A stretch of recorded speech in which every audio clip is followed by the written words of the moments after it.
Derbyites, we are back for Emmy season 2019. Oscars, schmoscars. It doesn't matter about the Oscars. What really matters is the Emmys. And I'm your host, Rob Licuria. I'm here with Marcus James Dixon. There's really no two better people to talk about the Emmys months in advance than the two of us.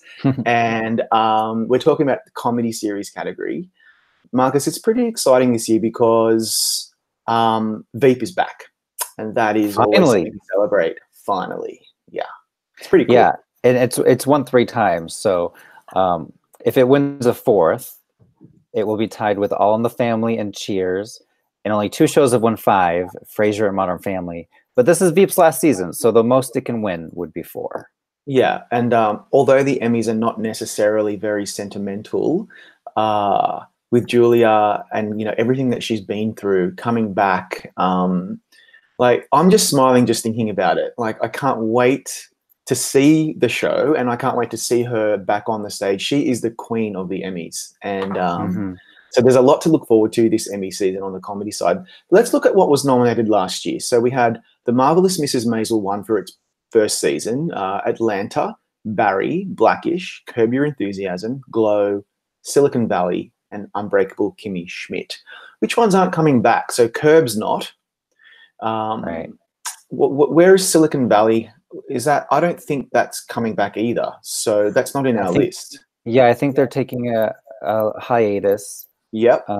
Glow is back. Blackish is back. Barry's back. Atlanta. I don't think Atlanta's coming back either. No. So there's 3 shows not coming back. So just like on the drama side, this is kind of an open field. We've got 3 slots. And I know a lot of us editors are predicting the same shows to kind of fill those slots. But I think we can say one of those slots is going to be taken by Veep. And then we've got shows like Kaminsky Method, The Good Place, Russian Doll, Will and Grace, and shows along those lines. And then you've got a whole bunch of shows that don't really have a chance, and they're kind of in the back of the field. And we'll go through all of that in a minute. But what are you actually predicting right now for your top 7? I'm picking Veep to win, and then hold on one moment. I just lost. Oh, here we go.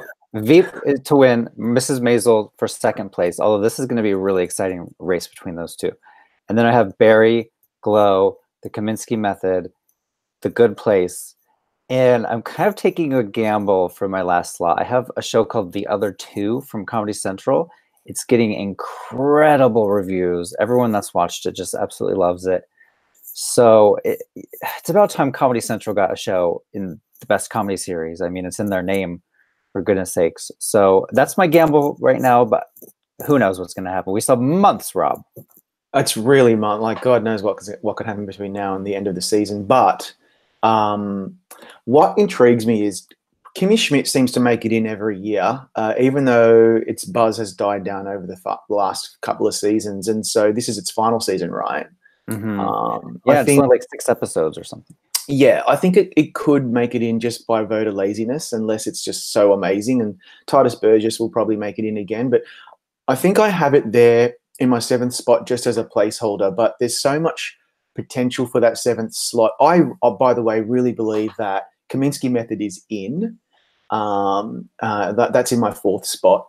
And The Good Place seems to be improving year on year. And last year it got that acting nomination, and it's becoming more and more popular. I'm hoping that it will make it in comedy series, and I have it in there. But what I want to raise is Russian Doll, and I've been banging on about this a lot on Facebook and Twitter and so forth, because it really impressed me. It's so it starts off a little slow, and a lot of people give up after the 1st or 2nd episode, but by episode 3 it just blew my mind. It's very dark, it's very funny, and I think it's going to make it in as a little surprise contender, especially if Netflix really pushes it along with Kaminsky Method. So that's where I'm at with comedy series. I wonder about Kimmy Schmidt, because the final episodes have aired, but nobody talked about it. It had no buzz. Nothing. It's almost like they burned it off or something. And for a show that gets in every year for comedy series, it was very strange to see there be no buzz for its final episodes. Yeah, very, very strange. So That's why that one's a head scratcher. And so there's a lot of shows that are out there that could maybe surprise us. So maybe we should go through some of those. You What mentioned about the other Modern two. Family? Did we talk about Modern Family? Oh, did we talk about Modern Family? Where is that on our list? It's just like way down it's number 22nd. 22nd. Ouch. Mate, would you in 3 or 4 years ago would have ever imagined that Modern Family would just be a complete, like, just a non-starter? Like, It's it's just, crazy. I mean, they have the record with Frasier for 5 wins, but ratings are down and buzz is down. I think next season will be its last. And then yeah, maybe for its last season it will get some kind of reprieve at the Emmys where they're like, oh, here's a goodbye hug, but yeah, I but don't bye. think that's going to be this year. I don't think so either. And it just seems like it's no longer relevant. And the Emmys do like relevance these days. And no disrespect to Modern Family, because that's been beloved for a very long time. But I think they know what I mean. If any of them are watching, they're probably not.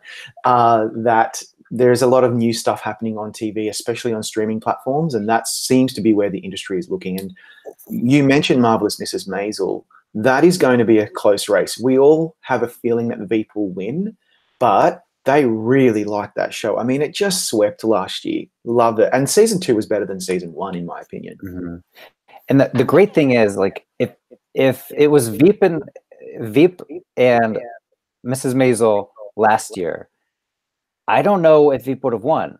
But now that they've warmed up to Mrs. Maisel and it's already won last year, now that they don't owe it anything. No. So whereas if it was competing, if the first season was competing against Veep's last season, I don't know what they would have done. But I think now that they just awarded it, they could feel like, okay, we can go back to Veep for the final one and then maybe go back to Maisel next year. I think that's actually good reasoning, and that's probably likely. So what else is there? I noticed that Fleabag is in our list. That's in number 13. So I didn't realize that season 2 was coming back. I loved season 1. That was amazing. I didn't do anything at the Emmys, but Amazon might want to put some effort behind its campaign there. I don't know. What do you think? It's possible. I mean, Phoebe got in for writing Killing Eve, of all things, so they know who she is now. Yeah, exactly. Better Things, yeah, like, because you got to think about the networks and what they're going to push. So Better Things is FX's chance. Pamela Adlon, she got in for comedy. She got in twice, right? 2 years in a row. I think so. Mm-hmm. The second nomination was actually really quite surprising. I thought they would have kind of been done with her by then, but yeah, I'm just looking. She definitely made it in, so that's great. And then you've got, like, HBO have got a bunch of things that they can push, like Barry. But what about Insecure? Like, you know, Issa Rae made it in last year finally. That's a really great show, really funny. Mm-hmm. I doubt it will make it into comedy series, but stranger things have happened. I don't know. Especially with Curb not coming back. I mean, that opens a spot. But then again, Veep is back, so maybe Veep is taking the Curb spot. That's right. And so what's taking Silicon Valley? I mean, because Barry is taking its own spot, so maybe Insecure can take the Silicon Valley maybe spot. Otherwise, they Showtime. Wow. They had 3. It was like Showtime might want to make a run for this category. They've got Black Monday, Kidding. Smilf didn't do quite well, so that's probably not in contention. So maybe Showtime, or maybe Netflix we might see Sex Education, that the British comedy series, which is contended because it's a co-production. You mentioned Comedy Central, like Broad City. We've got that in 17th spot. Fox's Brooklyn Nine, not Fox, sorry, it was a Fox show. Brooklyn Nine-Nine. I've never been a fan of that one, but you know, Andre Braugher seems to make it in year on year, so it's got to be in the conversation, right? Yeah, I think it is. And going back to Black Monday, that has a lot of buzz, and Don Cheadle is just so beloved. I could see him even winning, although Michael Douglas is going to be hard to beat for Kaminsky Method. Right, like Michael Douglas, when you have him in contention, like let's actually just have a quick chat about comedy actor, because at the moment I have Bill Hader in first, but that's just as a placeholder. I think Michael Douglas is going to really fight for that win. Then you've got people like Ted Danson. You mentioned Don Cheadle. William H. Macy makes it in every year for Shameless regardless. And then I have someone like Jim Carrey for Kidding. It's a very different change of pace for him, but like Jim Carrey's a legend, comedy legend, and they might want to, you know, throw him a bone here. It's true. And then What about Anthony Anderson? Is Blackish still going to get in for the show and the two leads? That's a good question. Have you got any of those three making? I don't have any of the three making it in this year. I don't, but if it got in, I wouldn't be surprised. I mean, it really will probably be the only network comedy if they ignore The Good Place again. Blackish is going to be the only place where they can go for one of the broadcasts to get in. I know, isn't that insane? Like, again, 10 years ago, this would never have even been a discussion point. The broadcast networks just are not, they're just fallen out of favor with the Emmys. I don't have Blackish making it in anywhere. I think the buzz has really died down on that one for some inexplicable reason. It certainly deserves to be there, but I just at the moment don't have it there.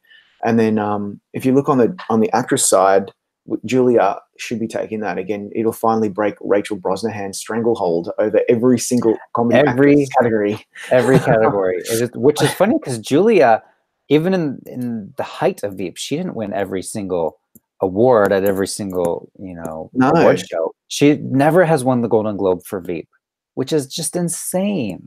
I know, right? I can imagine she'll probably win it next year. I think there'll be a lot of sentiment behind her because of, she's really fought hard to kind of get healthy and come back. Like, it's a great story.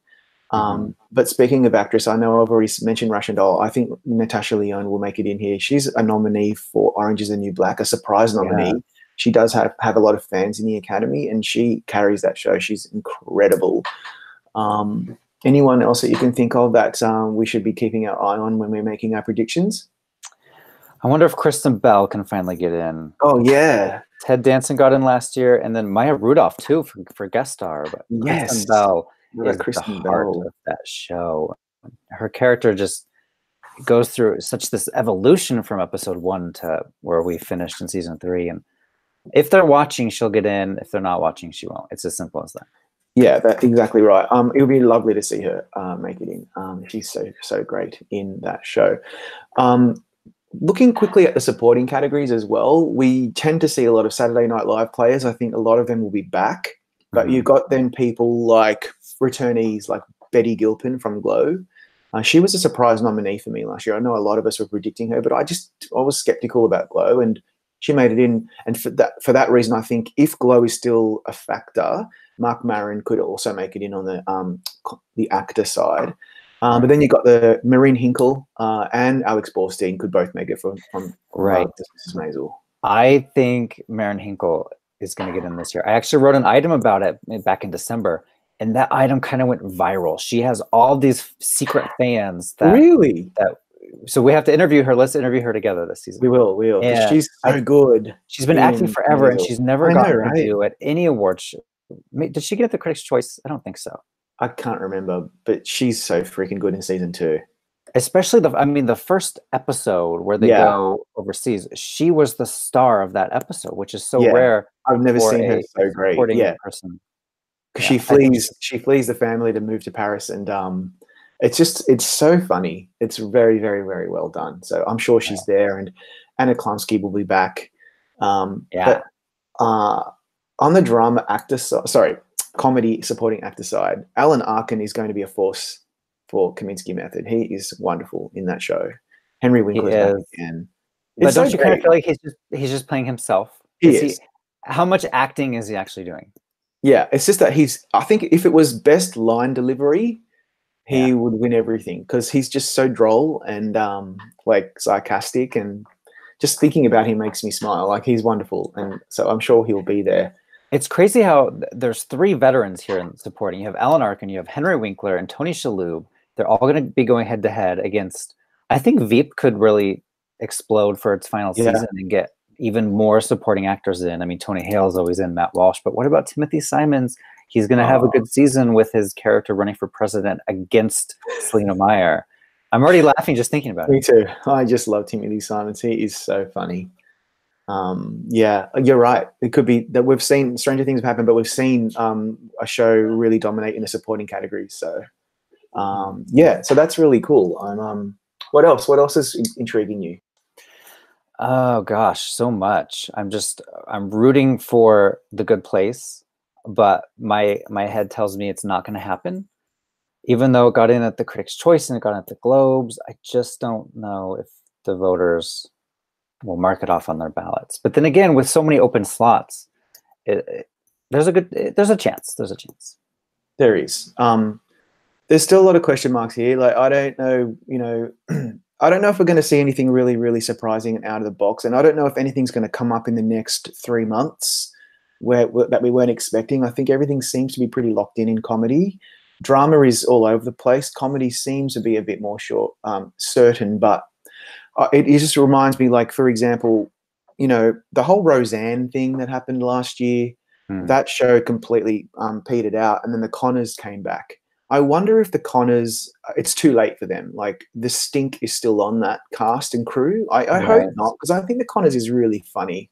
It's a really good show, but if anyone gets in, I think Laurie Metcalf could get in. She got in for Roseanne last year, and she's so beloved. And with Roseanne being gone, the actress and the character, Aunt Jackie really stepped up into almost a co-lead role this season. Yes. So did Sarah Gilbert. I'm sure they're going to be submitted and supporting, but if one or both of them goes lead, I wouldn't be surprised. Yeah, I think that's a really good point. And I think actually, because I watched that show religiously, I think Lacey Gorenson's been really, really good in that as well. She's actually taken a bigger role because, as you say, Sarah Gilbert and Laurie Metcalf have stepped up. And so she's on more of the episodes as a supporting player, and she's great. It also reminds me, given that we're in reboot world, Will and Grace never really took off at the Emmys last year like we expected it to. I wonder if it will suffer the same fate. And it's the same goes for Murphy Brown, massive Emmy contender back in the day. The buzz isn't there for Murphy Brown, is it? Yeah, when she got in at the Golden Globes a few months ago, I think it was kind of shocking. But then you realize, well, she's beloved, Candice Bergen. So yeah, I could see her getting in, but not the show or not really anything else. Yeah, that's true. If before we finish up, I was just thinking, if I was to do my own ballot and as I sometimes do as a big awards nerd, for my favorite comedy series of the season, one of the nominees would be Forever on Amazon, and that's with Maya Rudolph. That is, and sorry, I'm just completely blanking on the lead actor's name, who I adore. Oh, Fred Armisen. Of course, Fred Armisen. That show is so funny and so different, and again, kind of like Russian Doll, very dark. I just don't know why that hasn't made any impact at any awards show. It's like as if it doesn't exist. It's a pretty formidable cast. I don't know why, but if anyone hasn't seen it yet, I really recommend you watch that too. I think there's just too many shows today and not enough, slots in these categories. Like, I could hear people screaming at us. We haven't mentioned One Day at a Time, and that has a huge fan base. We haven't mentioned right? Schitt's Creek. The Schitt's Creek fans are so devoted. It's just there's 7 slots. Last year there was a tie, so there was 8. But TV is crazy these years. And speaking of network stuff, Mom and Young Sheldon and Big Bang Theory, they are still in contention. Our list says Arrested Development's coming back, so who knows? That used to be a huge factor, although it really fizzled out in its last couple of kind of eligibility years. So you're right. There is so much to grapple with in comedy and drama. There's just so much great TV, and there's only so much that we can watch, and there's only so much that can be nominated. Yeah. So I'll get one final question. If Julia wins again, do you think there will be groans in the audience, or do you think there will be a standing ovation for her and people will just be so proud? It's going to be one or the other. I can't see how it's groans. Like, no way. It's going to be screams. People will be in tears. It'll be such a great moment. And she will give the best speech. She always does. She's always so funny and heartfelt and genuine. And she will realize that she's come back from the brink. So that's already a story in itself, but she's going to make history.